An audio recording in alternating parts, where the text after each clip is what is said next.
Әйелге қол көтерген еркек емес ез дейді мысалы. Біреудің түсінікті баққа отырған қызын қалай бұрасың деген. Этот закон нужен нашей стране дейді. Әйелдерге заң шығару керек, тілден тартсын дейді. Просто так ұрмайды, измена жасаған дегенде пікірлер бар. Бұл енді подробнее дегенге алдағы уақытта келеміз, қас түсіндірме жұмыстары. Байқасаңыз, мынаны жазып отырған, мана тілден тапты деген нәрсені әйелдің өзі. Мен енді ондай пікірлерге өзім қабылдамаймын. Неге? Біріншіден, менің ойымша, бір ғана әйелдің пікірі, ол 10 миллион әйелдің пікірін білдіреді деп ойламаймын, біріншіден.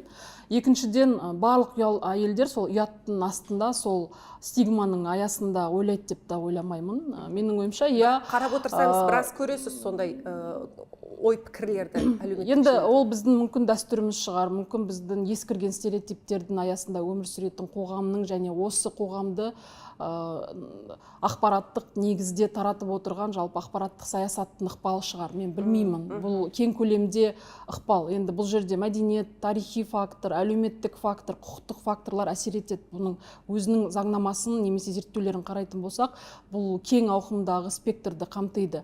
Бірақ десе де, менің ойымша, біз заңды қабылдадық. Заңды қабылдау үшін үлкен статистика рөл орнады. Мысалы, 2023 жылдың 11 айының ресми статистикасын қарайтын болсақ, күніге ішкі істер департаменттеріне 300-ден астам тұрмыстық зорлық-зомбылықтың арыз келіп түсіп тұрған. Оны 365 күнге көбейтетін болсақ, ол енді үлкен статистика. Бірақ тіркеліп әкімшілік құқық бұзушылық жөніндегі қылмыс ретінде танылған істердің саны 53 мың. Ол өте үлкен статистика.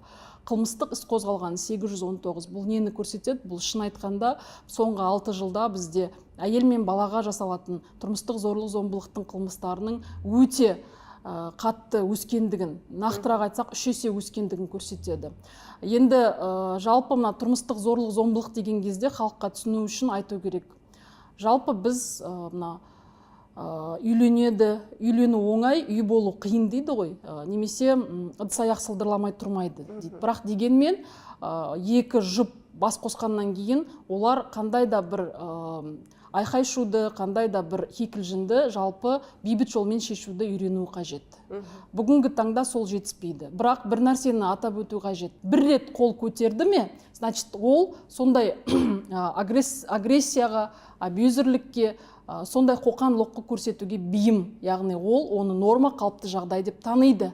Яғни немесе психолог қызметіне жүгіну керек, психологиялық қызметке, немесе шын мәндегі проблеманы шешу керек. Өйткені түбінде, мен тіпті Германияның, былай қарағанда, ол жақта тұрмыстық зорлық-зомбылық факторлары өте аз, өте төмен деңгейде, бірақ соның өзінде 2019 жылы менің қолыма бір зерттеу келіп түсті. Сол зерттеудің өзінде де ол жерде психологиялық қызмет және оларды әлеуметтік қызмет және құқық көрсету қызмет үшеуі қатар отырып жасаған зерттеу, сол зерттеудің өзінде нақты көрсетеді.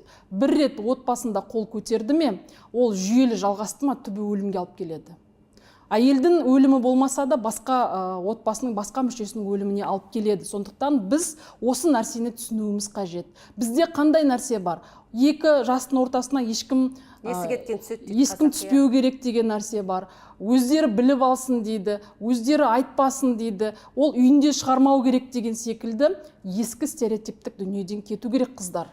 Әйелдер, егер сіздерде сондай жағдай тап болды ма, онда міндетті түрде кризистік орталықтарға, отбасын қолдау орталықтарына, психологтарға, құқық қорғаушыларға жүгініңіздер. Өйткені бұның түбі жақсы болмайды.